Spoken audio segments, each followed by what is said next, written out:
श्री रणथंबोर गणपति महाराज की जय। श्री कृष्ण गोविंद हरे मुरारे, हे नाथ नारायण वासुदेवा। जय गणपति की। कार्तिक शुक्ल एकादशी व्रत कथा महात्मा श्रवण करते हैं।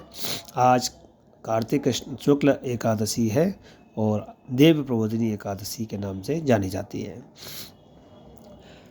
बोलो लक्ष्मी नारायण भगवान की जय। ब्रह्मा जी बोलते हैं, ब्रह्मोवाच प्रबोधन्यश्च माहात्म्यं पापघ्नं पुण्यवर्धनं मुक्तिप्रदं सुबुद्धीनां शृणुष्व मुनिसत्तम। तावद्गर्जन्ति विप्रेन्द्र गंगा भागीरथी छितौ, यावन्नायाति पापग्नि कार्तिके हरबोधनी। तावद्गर्जन्ति तीर्थानि या समुद्रं सरांसि च, यावत् प्रबोधनि विष्णोस्ति तीर्थानायाति कार्तिकी। अश्वमेधसहस्राणि राजसूयशतानि च, एकेनोपवासेन प्रबोध्यां लभेन्नरः। ब्रह्मा जी बोले, हे मुनि सत्तम, पापों को दूर करने वाला, पुण्यों को बढ़ाने वाला और बुद्धिमान को मोक्ष देने वाला प्रबोधनी एकादशी का महात्म्य क्या है, हम सुनाते हैं। हे विप्रेंद्र, भागीरथ गंगा पृथ्वी पर तभी तक गरजती है जब तक पापों को नाश करने वाली कार्तिक में प्रबोधनी एकादशी नहीं आ जाती।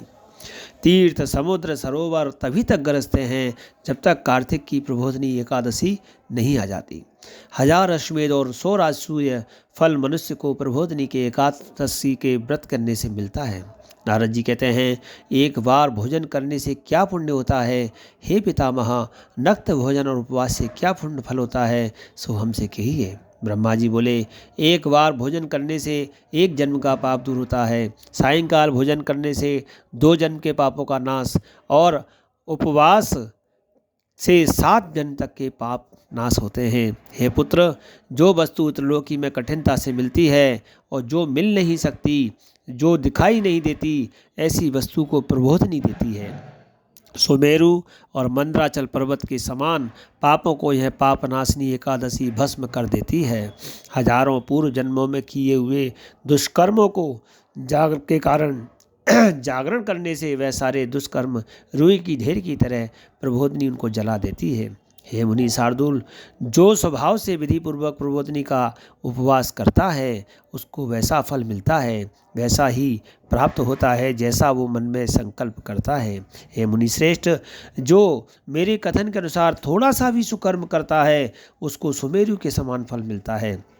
हे नारद, जो विधि रहित सुमेरु के समान भी सुकर्म करता है उसको धर्म फल अनुपात्र भी नहीं मिलता, अर्थात विधि पूर्वक करना चाहिए। जो संध्या नहीं करते, व्रत को बिगाड़ने वाले हैं, नास्तिक हैं, वेद की निंदा करते हैं, धर्मशास्त्र की निंदा करते हैं, उनके शरीर में कभी धर्म नहीं रहता है।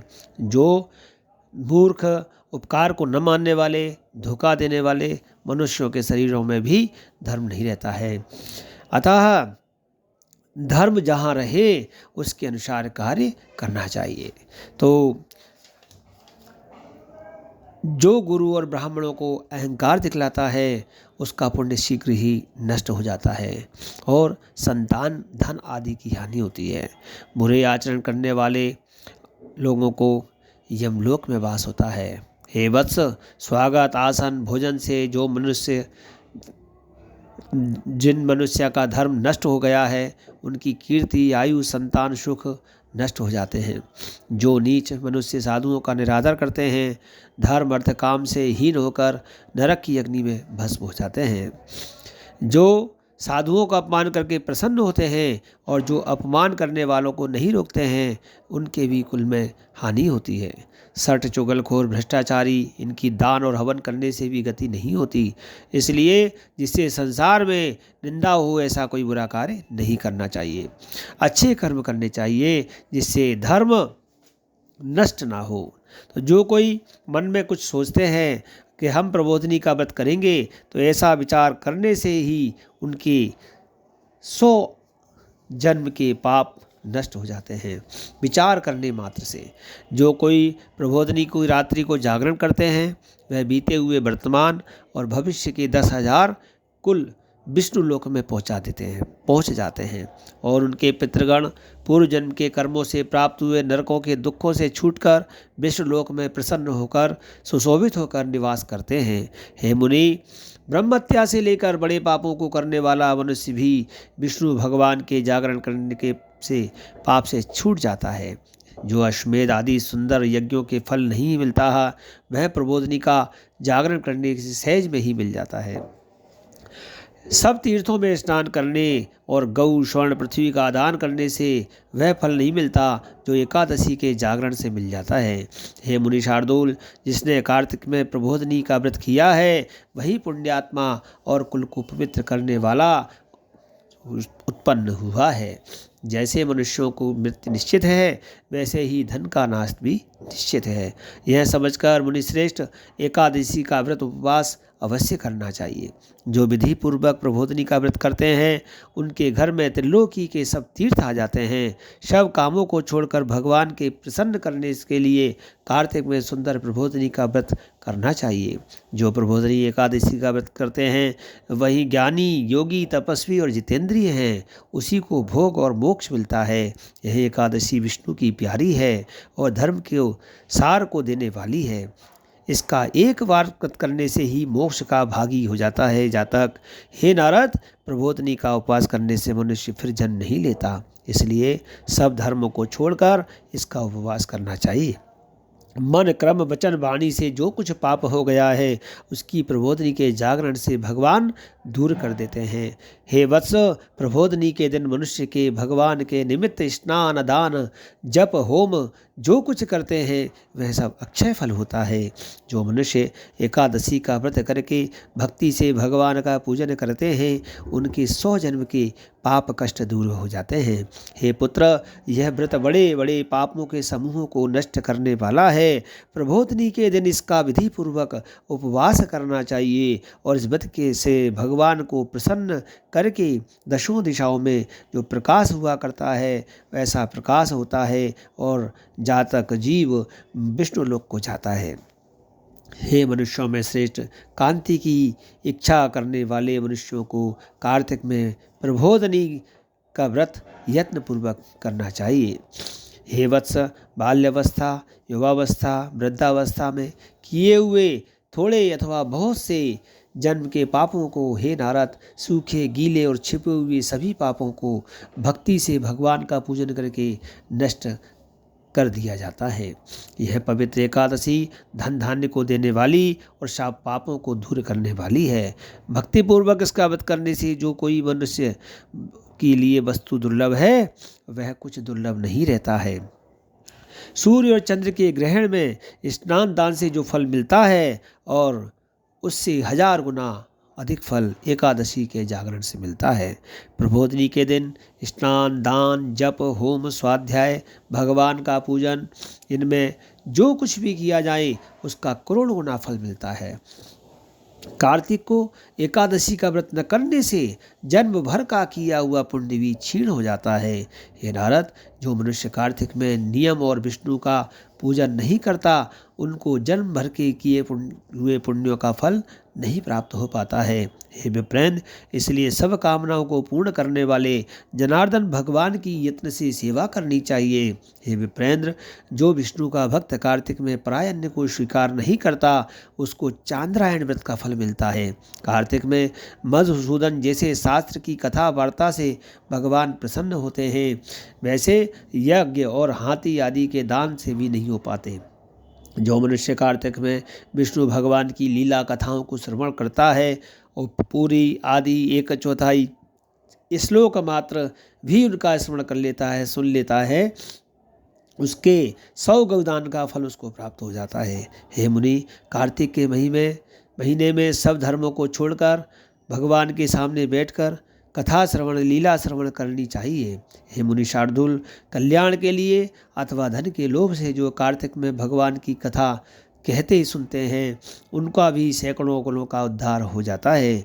जो मनुष्य कार्तिक में नित्य प्रति शास्त्राध्ययन से आनंद से समय को व्यतीत करते हैं उनके सब पाप कष्ट दूर हो जाते हैं। 10,000 यज्ञ का जो फल प्राप्त होता है, जो मनुष्य नियम से विशेषकर कार्तिक में भगवान की कथा श्रवण लीला श्रवण करते हैं और उसको 1,000 गौदान का फल मिलता है।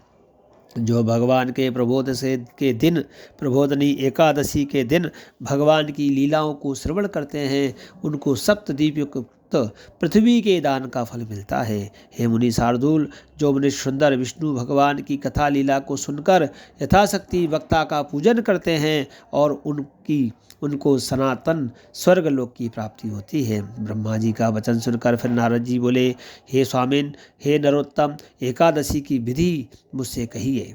जिस एकादशी के करने से जैसा फल मिले ऐसा हमें बताइए।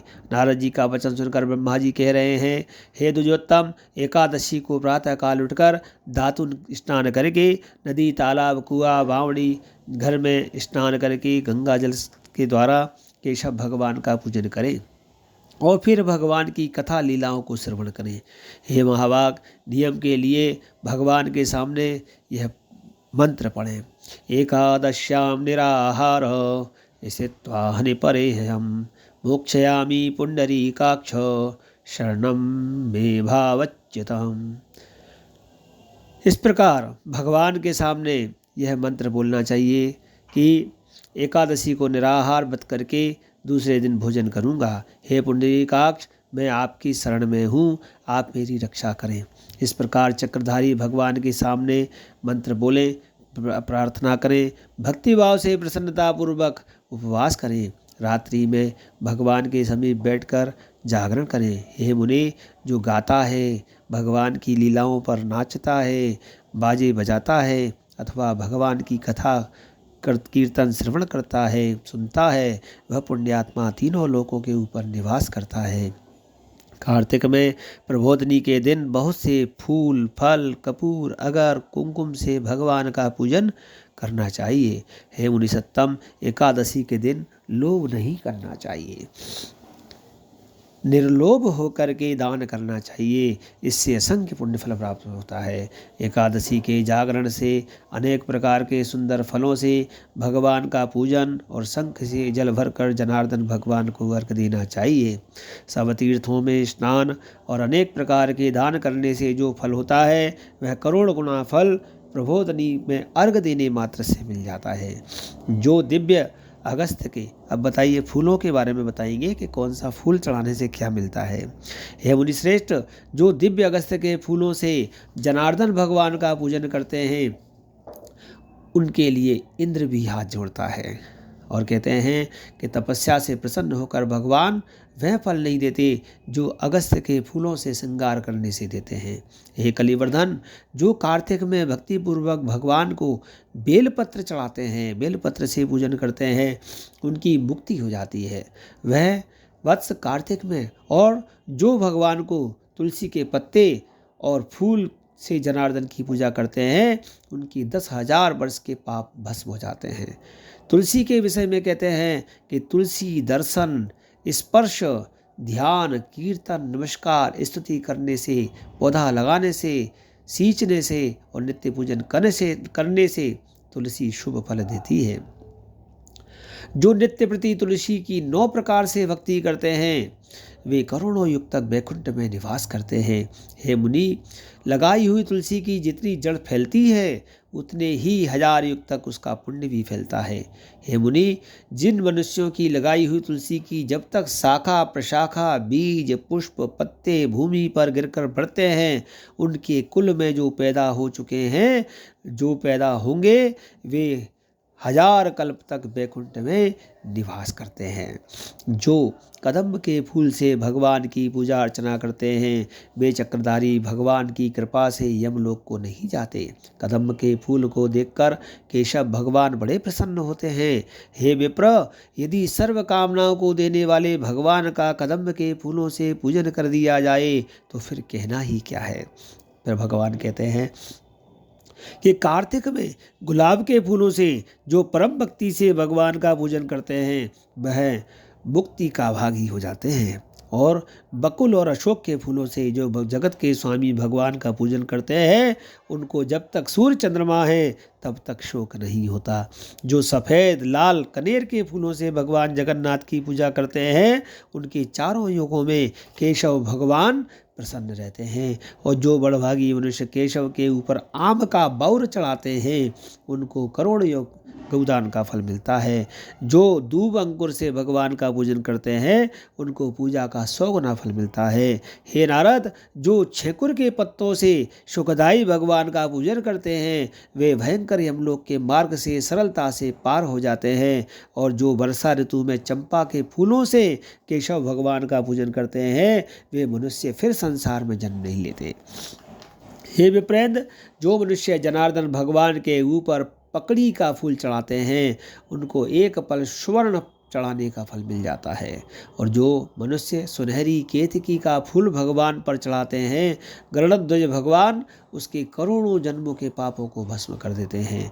जो कुमकुम के समान लाल रंग की सुगंधित शतपत्री का फूल भगवान जगन्नाथ पर चढ़ाते हैं उनको श्वेत दीप में निवास होता है। हे ब्रह्मन, इस प्रकार रात्रि में भुक्ति मुक्ति को देने वाले भगवान केशव का पूजन करके प्रातःकाल उठकर नदी के तट पर चला जाए, वहाँ स्नान जप आदि नित्य कर्म क्रिया से फ्री नियुक्त होकर के विधि होकर केशव भगवान का पूजन करें। व्रत की पारण के लिए बुद्धिमान मनुष्य ब्राह्मण को भोजन कराए और भक्तियुक्त चित्त से सिर झुकाकर क्षमा प्रार्थना करे।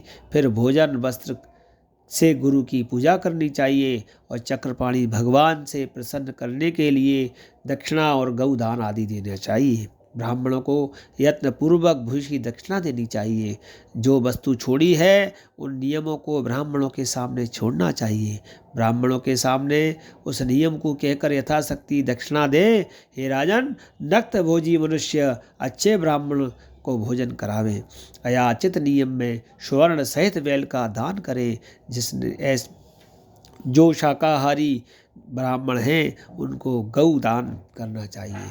आंवले से स्नान करके नियम से दही और शहद दान देना बन सके वह ब्राह्मण का वचन सभी सिद्धियों को देने वाला है। ब्राह्मणों को नमस्कार करके विदा करें, फिर आप भोजन करें। 4 महीनों में जो छोड़ा है उसकी समाप्ति को हे राजेंद्र, जो बुद्धिमान इस प्रकार आचरण करता है उसको अनंत फल मिलता है, अंत में वैकुंठवासी हो जाता है।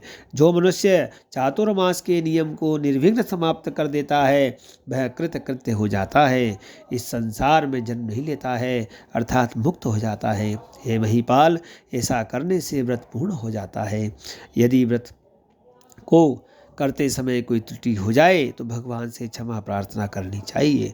जो तुमने मुझसे पूछा वह मैंने तुमसे कहा। इस कथा के श्रवण मात्र से सुनने और पढ़ने दोनों से ही हजारों अश्वमेध यज्ञ का फल प्राप्त होता है। श्री स्कंद पुराणे कार्तिक शुक्ल प्रबोध्यान प्रबोधनी एकादशी व्रत महात्म्य संपूर्णम। श्री कृष्ण गोविंद हरे मुरारे, हे नाथ नारायण वासुदेवा। बोलो श्री कृष्ण भगवान की जय, लक्ष्मी नारायण भगवान की जय, गणपति महाराज की जय। जय गणपति की जय। जय श्री